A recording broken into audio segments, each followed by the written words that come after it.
He's a man stripped of his princely titles, evicted from his palatial home, and arrested on his 66th birthday. A man whose name is now forever linked with one of the most sordid scandals in modern history. And yet, for Andrew Mountbatten-Windsor, the former Prince Andrew, a lifeline persists. It's not a pardon or a return to his former glory. It is something far more infuriating for a public that has watched this entire saga unfold. The lifeline is the system itself, a system that seems to ensure that for some, the fall is always cushioned. He may be out, but he is far from down. And as he settles into a temporary home, free from a prison cell, while police expand their investigation, the question hangs heavy in the air. Is this what accountability looks like for the powerful? Prince Andrew has just been handed a lifeline that many believe he is utterly undeserving of. While he has lost his titles and been forced from his home, this latest development has sparked public fury, suggesting he may once again evade true accountability. But how did we get here? How has the man at the center of one of the biggest royal scandals in modern history managed to cling on, even after being arrested and questioned on suspicion of misconduct in public office? To understand the outrage, we have to trace the long, slow, and still incomplete fall of the man once seen as the Queen's favorite son. The beginning of the end, or so it seemed, came on February 19, 2026. On what was his 66th birthday, unmarked police vehicles arrived at Wood Farm, his temporary residence on the Sandringham estate. Andrew Mountbatten-Windsor was arrested on suspicion of misconduct in public office, becoming the first senior royal in modern history to be taken into police custody. The arrest was tied to the release of U.S. Department of Justice documents related to the deceased sex offender Jeffrey Epstein. The specific allegation was that Andrew, during his decade-long tenure as the UK's Special Representative for International Trade and Investment, had shared confidential government information with Epstein. He was questioned before being released under investigation. Police were also seen conducting searches at his former 30-room mansion, Royal Lodge. The reaction from the monarchy was swift and surgical. A statement from King Charles, issued the same day, was a masterclass in controlled distance. It read, "I have learned with the deepest concern the news about Andrew Mountbatten-Windsor and suspicion of misconduct in public office. Let me state clearly, the law must take its course. There was no defense, no emotional plea for his brother. Just a clear, cold line drawn in the sand. The king, and by extension the institution of the monarchy, was backing away. But this is where the public's sense of justice begins to fray. Arrested, yes. Questioned, yes. But then, released. Released to await the next steps of the investigation, not in a stark cell, but in the relative comfort of a royal estate. And this is the core of the lifeline that has caused such outrage. While the police investigation is reportedly set to widen to include other potential corruption offenses and even a scoping inquiry into alleged sex trafficking, Andrew remains a free man. This is compounded by his housing situation. He has been formally ordered to vacate the Grand Royal Lodge, a residence steeped in royal history where he lived for 2 decades. But his eventual destination is not some humble flat. He is expected to move to another property on the Sandringham estate. For a public grappling with its own financial pressures, the image of a disgraced royal, under active police investigation for serious offenses, living on a private royal estate, is more than a little galling. This isn't the life of a man facing a reckoning. This is a gilded cage. And for many, that gilded cage is a lifeline he simply does not deserve. The arrest in February 2026 was not a sudden event. It was the culmination of years of scandal, disastrous decisions, and a slow, painful stripping away of the privileges Andrew once took for granted. The final act began in earnest in the autumn of 2025. After years of public pressure, King Charles took the decisive step of formally stripping his brother of his remaining titles. In October and November 2025, through a formal process using a letters patent, the titles of Prince, Duke of York, Earl of Inverness, and Baron Kalile were rendered inactive.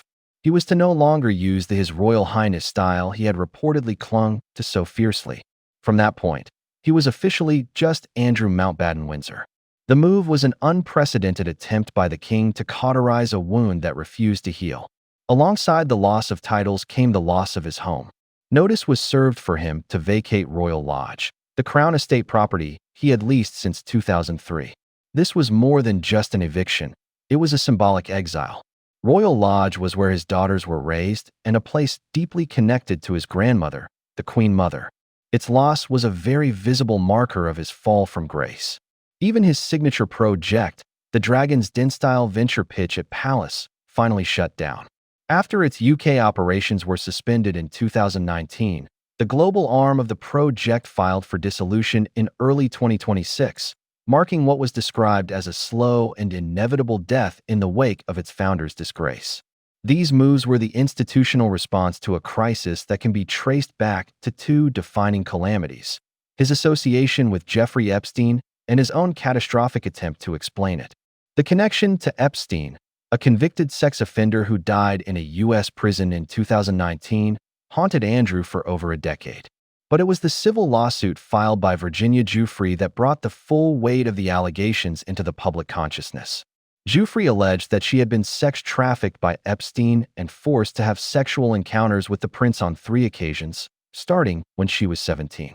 Andrew has consistently denied the allegations. The case brought forth the now infamous photograph of Andrew with his arm around a 17-year-old Giuffre, with Ghislaine Maxwell smiling in the background. It also led to one of the most calamitous television interviews in history.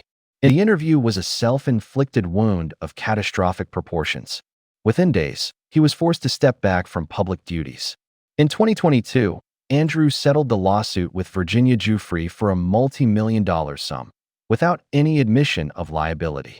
For a time, it seemed the story might end there. Then, in a tragic turn, Virginia Giuffre died by suicide in April 2025.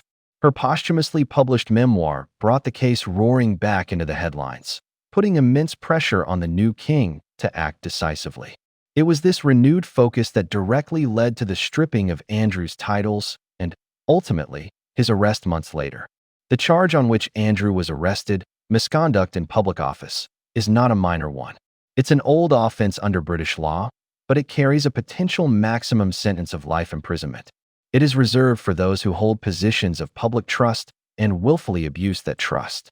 The core of the allegation against Andrew is that during his time as the UK's Special Representative for International Trade and Investment, a role he held from 2001 to 2011, he passed confidential government documents to Jeffrey Epstein. The idea that a member of the royal family, acting as a representative of the UK government, might have been funneling state information to a man like Epstein is explosive. Legal experts have noted that the bar for proving this offense is high. Prosecutors would need to establish that he shared the information knowingly and that his actions constituted a serious enough breach of public trust to warrant a criminal conviction. Police sources have indicated they are looking at broader offenses, which could include corruption and an inquiry into alleged sex trafficking, as the investigation continues. This is what makes his current situation so jarring. The gravity of the potential crime stands in stark contrast to the lifeline of his current lifestyle. He is suspected of abusing a position of immense public privilege in a way that benefited a convicted pedophile. And yet, while the wheels of justice turn with painstaking slowness, he is living on a secluded royal estate, maintained by the very system he is accused of betraying. This is the fundamental pain point for the public. It fuels the narrative of 2 tiers of justice, one for the common person and another, far gentler one, for the well-connected. The outrage is not just about Andrew the man. It's about the perceived failure of the system to hold him accountable in a way that feels proportionate to the damage done. This story is far from over, and the investigation continues to unfold. What are your thoughts on this? Does his current situation represent a fair legal process, or is it a sign of a system that protects its own? Let us know your perspective in the comments below. And if you believe in holding power to account, make sure to subscribe and ring the bell for more updates on this and other important stories. The saga of Andrew Mountbatten Windsor is a chronicle of immense privilege, catastrophic judgment, and a slow, grinding fall from grace. He has lost his titles, his public role, his home, and his reputation. He has endured the historic humiliation of being the first senior royal arrested in modern times. Yet, the story's final chapter has not been written. And for many, the current chapter feels deeply unsatisfying. The term lifeline is provocative, but it captures the public sentiment that despite everything, Andrew is still shielded from the harshest consequences. Being released under investigation is standard procedure, but when that release means returning to a life of secluded comfort, it feels less like justice and more like damage control. The police inquiry will continue, and the legal process will take its course, just as the king stated. But the court of public opinion has already reached a verdict, one forged in that disastrous Newsnight interview and hardened by every new revelation. The lingering question is whether the official outcome will ever align with the public's deep-seated demand for genuine accountability. Will the man who was once Prince Andrew ever truly face the consequences, or will his life, even in disgrace, remain a testament to the enduring power of a system designed to cushion the fall of its own?